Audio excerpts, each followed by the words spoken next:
But let's see how we got here. Shohei Ohtani making his postseason pitching debut. The boos were raining down, and then JT Realmuto became the third oldest catcher in postseason history with a triple. The last one was in 1938, if you're looking for an older guy. What a tone setter there for JT. It definitely was, and if you're the Phillies, you got to feel great about yourself at that moment. Shohei went 5 innings, no hits against you guys, and was rolling up until that point, and you get a big hit, and you figure we have our ace on the mound, and we put up a 3 spot on Shohei. Yep. We're going to be feeling pretty good about ourselves, and they were feeling very good. Shohei had 4 strikeouts, and then Senor October, Kike. That's all he does. It's like he waits for this time of the year to show why he's so valuable, both defensively and offensively, with a big hit to cut into the lead there. Now, they do get the Phillies out of the 6th inning, but top 7, Strahm on the bump, and this was the play, Pedro. Ding Dong Johnson for the Oscar, Chino Hernandez. Yeah, got a ball out of the plate. After I thought Strahm was going to probably come out of it, the way he pitched the other 2 batters, but unfortunately, could not. The Dodgers get relief from Glasnow, his first relief since 2018. Vesia, who you see here, and then Roki Sasaki, the 23-year-old out of Japan. This was his first ever career save, Jim. I think they may have something figured out there. I mean, he's in a bullpen, throwing 100. He has a split, which was absolutely filthy tonight. He left one up to JT Realmuto said, wow, as the ball went by. Yeah, but it was just filthy. I think it was Kepler that got the doubler. Yes. Got the double. Yeah. That was the only, when I say mistake, the ball just tumbled into the zone. He was throwing it for a strike. But he was absolutely lights out. I think they have something. And you talk about going into Philly and taking game 1, getting home field advantage. You know for sure you have a chance to close out at home. That's all you can ask for. You get the split on the road and try to take it to the house. Dodgers now on an 8-game winning streak. They were the most comeback wins in the National League with 48. This is their 2nd already in the playoffs. Had one in the wild card, now this one. But Pedro, the tone that was set tonight, what does this carry forward to the rest of this series? Well, it's a confidence boost for the LA Dodgers, especially knowing how they went through Cincinnati. I told you in the pregame show that I liked the kind of energy that they were bringing into this game. Yes, you did. And they showed it again. I mean, they look confident, and you watch every one of them, full of experience, full of talent, a lineup that's full from top to bottom, and more scary than anything is that they look healthy. And those guys that they're trying to test in the bullpen and stuff they have great stuff. They might not be comfortable yet doing what they're doing in the bullpen, but those guys have electric stuff to actually get 1 inning or get you out of a situation and then go and close that game. How about the fact that Shohei and Mookie went 0 for 9 and you still take the W? I think even if you have those 2, there's so many names that are still able to come up with big hits. We talked about Kike near the bottom of the lineup and what he can do. You still got that other MVP and Freddie Freeman over there. Right. And Teoscar coming over last year and doing what he's been able to do in addition to what he's doing this year over there. It's just depth after depth after depth. Pedro talks about circling one player. Well, you have to circle the whole lineup over there. And Lefko, you talked about Max Muncy. Like, they have so many weapons over there that continue to pound on you for 27 outs, and they truly took advantage of all of them tonight. Scary stats, though, for the Phillies. Kyle Schwarber is now 0 for his last 18 with 11 strikeouts, and we saw that happening again today. What were your big takeaways from Shohei and for Sanchez, those 2 pitching performances? They were both great. They were both great. Shohei faced some adversity in the 2nd inning. So did Sanchez at the top, but they were able to get out of it. And as a pitcher, you know you're going to face it. He happened to get out of it. Shohei ended up giving up 3 runs, but he kept his team right there. He didn't give up any more. He had 1 bad inning, a pitch to JT that probably should have been a double, but Teoscar let it go by for a triple. The sac fly the next batter, and we talked about that may be a big play in the game. And it was until Teoscar came up and hit the 3-run home run. And you can see the pitcher was missing the spots on that one. But Shohei was dealing. He was Shohei like we thought he would. Had his curveball going. He had 100, moving the ball all over the place, and Sanchez was missing bats.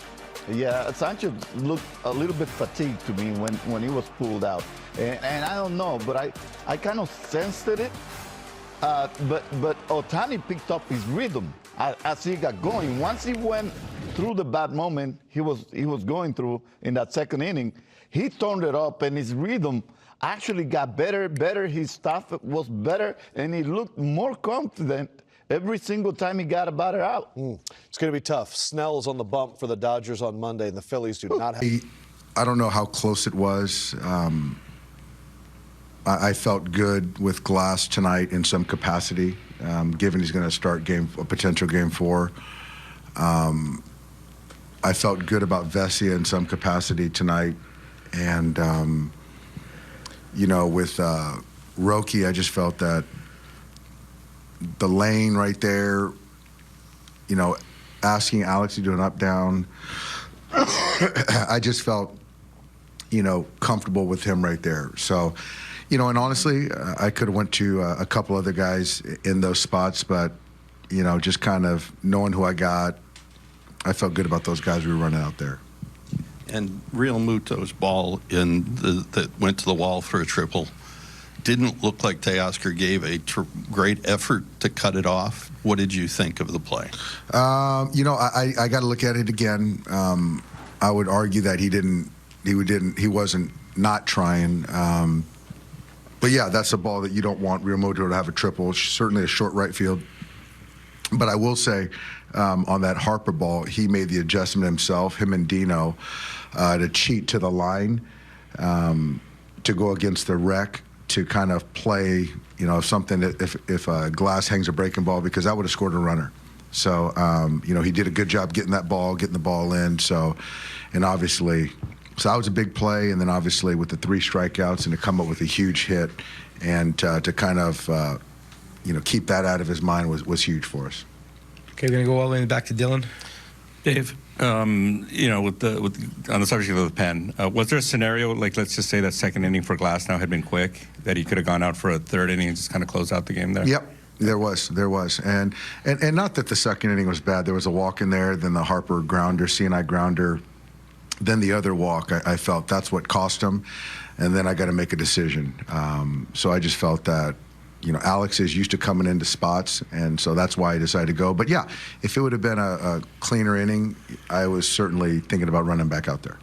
And, and also just the fact that, you know, tonight, right, Ohtani was, right, good but not great, right, pitching-wise, you know, with that second inning. The fact that he struck out 4 times tonight. The fact you guys were still able to win the game, how important do you think that was? It was huge. You know, he's not always going to be perfect, but I do feel that him giving up the 3 and to still go out there and give us 6 innings, so 5 innings tonight he threw shutout baseball, was huge. So it's a quality start for him. He gets the win. And this team's done it a lot.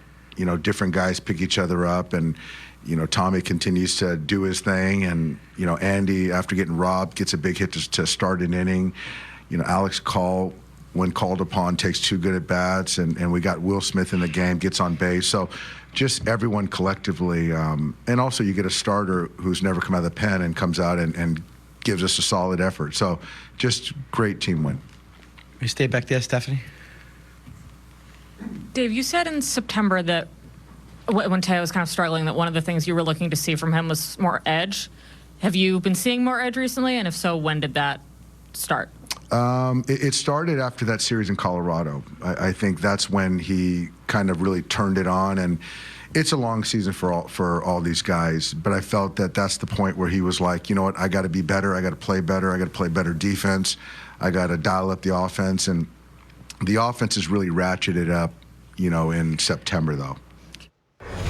Monday will be game 2 of this NLDS in Philadelphia. Blake Snell looking to continue where he left off after a strong performance in game 1 of the wild card series. He tossed 7 innings, allowed 2 runs on 4 hits. Oral, he struck out 9 Reds batters. What's going to be key for him against this Phillies lineup? Well, we'll tell you always that it's fastball location, but after that, he's got 2 off-speed pitches, 1 to nullify the righties, that's the changeup, and 1 to nullify the lefties, that's the curveball. He's also got a little slider he can play with, and he loves to break down hitters and break down information, so he got some good looks at the Philly hitters today. All right, we'll take a look at the pitching matchup for game 2. It is Blake Snell going for the Dodgers. You see the 5-4 record, a great ERA, 2.35 in his 11 starts. Jesus Luzardo, 216 strikeouts this season, won 15 games. Another talented left-handed arm the Dodgers are going to be dealing with in Game 2. Norm, I'll give you a chance to talk about Blake Snell and what you hope to see from him Monday.